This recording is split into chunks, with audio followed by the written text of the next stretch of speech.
It's another public holiday, and Denis Pro synagogue is packed.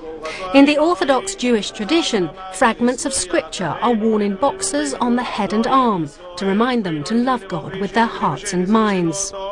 Ukraine currently has the 5th largest Jewish community in Europe and the 10th largest in the world. They're building a huge new complex in our square mile. Its 7 towers will include a Holocaust museum, shops, restaurants, a banqueting hall, conference facilities and a 70-room hotel. So this is the new Jewish community centre you're building. It really is absolutely massive. It's a fulfillment of our dream. We actually feel it's a real miracle because it's a very ambitious project. It's the biggest Jewish center in the world, coming a reality in the city of Dnipropetrovsk. It's supposed to create a platform for the future revival of the Jewish life here in the city and also in the region and in Ukraine at large. The history of the Jewish community in Dnipro has been a turbulent one.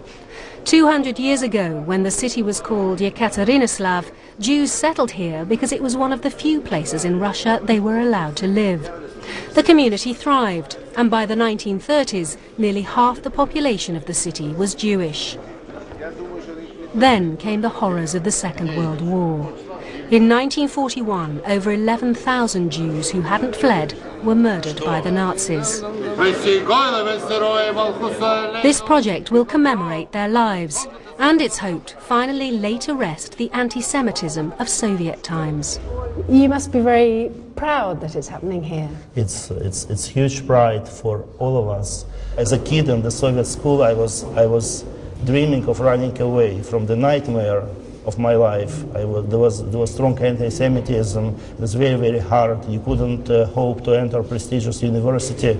So you grow up and you even develop, I speak from myself, an inferiority complex. And that's why now when I tell my children these stories, they don't understand me. They don't believe me because they enjoy full freedom. So they can't even imagine how life was like some 18, 20 years ago.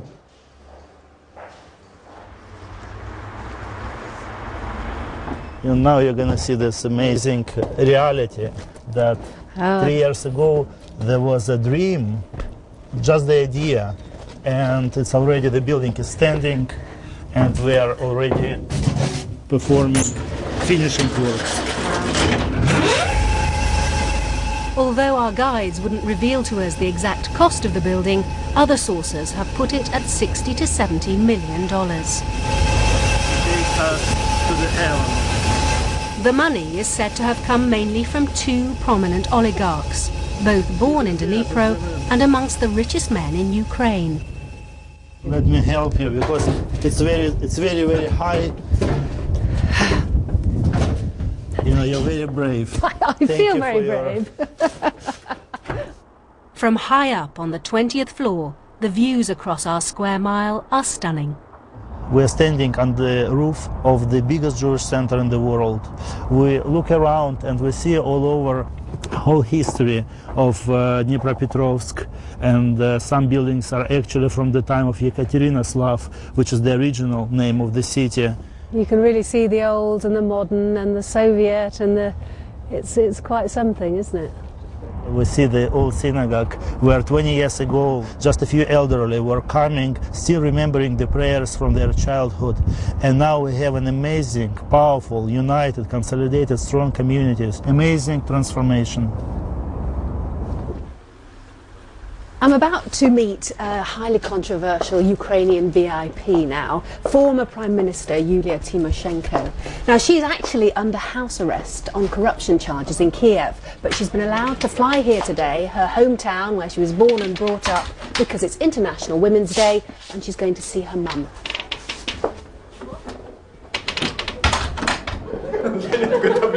Like VIPs the world over, timekeeping isn't Ms. Tymoshenko's strong point.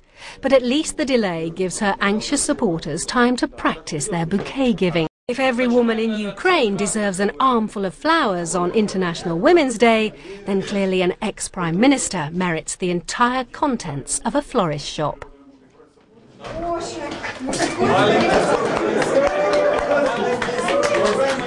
Yulia Tymoshenko's whole family still lives in Dnipro and she enjoys strong support here. I was fascinated to see firsthand the charisma radiated by this tiny, immaculate, ultra-feminine political powerhouse in this traditionally macho society. It's reassuring to know that even former prime ministers can't escape being fussed over by their aunties when they come home. I was curious to know how she felt about her time in office.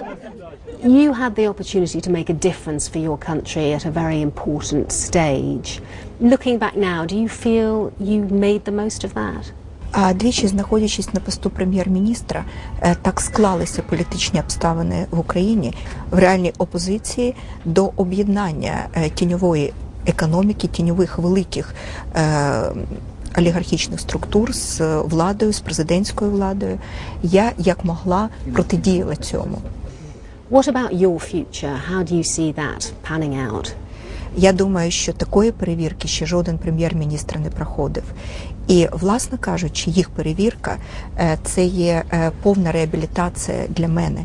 І це говорить про те, що у України все ж таки є майбутнє без корупції, без тіньової економіки і без злочинів політиків.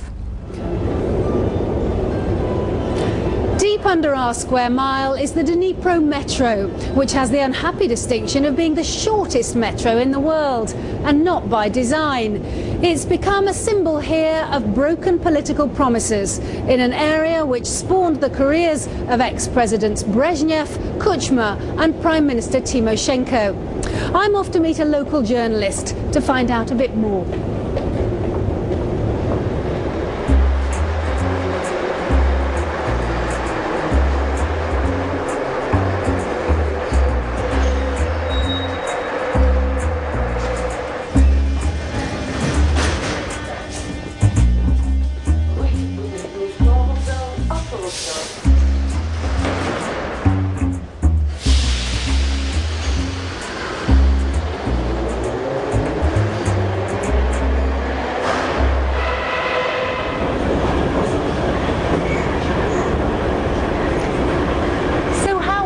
Do you travel by metro? Как часто вы едите на метро?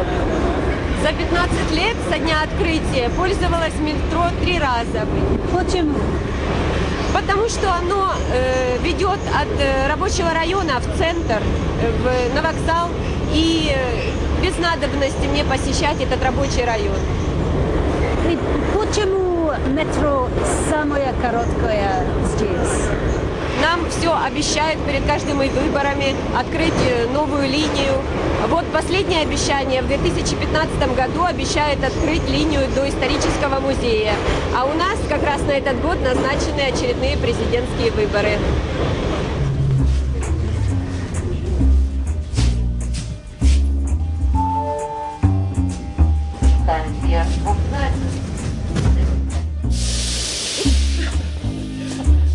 The unfinished metro is the kind of story journalists I know love to look into. But in some parts of the world, investigative journalism is becoming increasingly dangerous.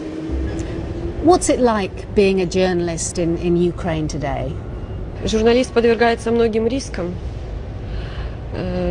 Очень нет культуры того, что многие не воспринимают журналистскую критику, и бизнесмены, и политики. Они считают в порядке вещей позвонить журналисту с угрозами, либо позвонить редактору с требованием прекратить публиковать материалы этого журналиста. И такие журналисты часто оказываются без работы. Ukraine has fallen dramatically on the Press Freedom Index in the last year. Many media companies here are controlled by oligarchs, and the freedom of the press is causing increasing concern.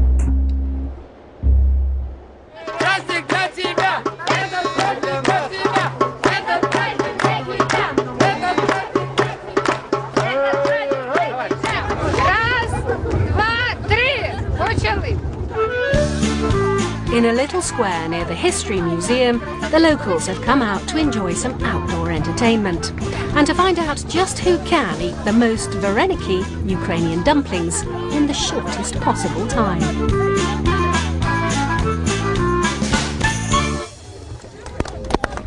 So I'm here at the Lina festival, which is the kind of pancake week here. It's before the fast starts tomorrow. It used to be a religious festival, but it was banned in Soviet times, but now it's back again. I'm here with Tim, who's an expert on Ukrainian culture, and he's going to tell me everything about it. So what's going on here, Tim? Це прадавнє язичницьке українське свято, свято Масляної, проводи зими. Сьогодні останній день Масляного тижня, коли ми прощаємось з зимою і переходимо в новий рік, в рік тепла, весни. З чим вас вітаємо? З Новим роком! Happy New Year! It's been a really interesting trip for me. A peek into Dnipro's Soviet past at Yuzmash, and then a glimpse of the city's future at the Jewish Centre.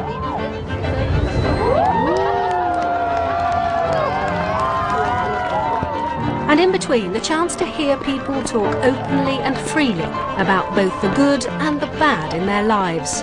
Something that would have been simply unthinkable just 20 years ago.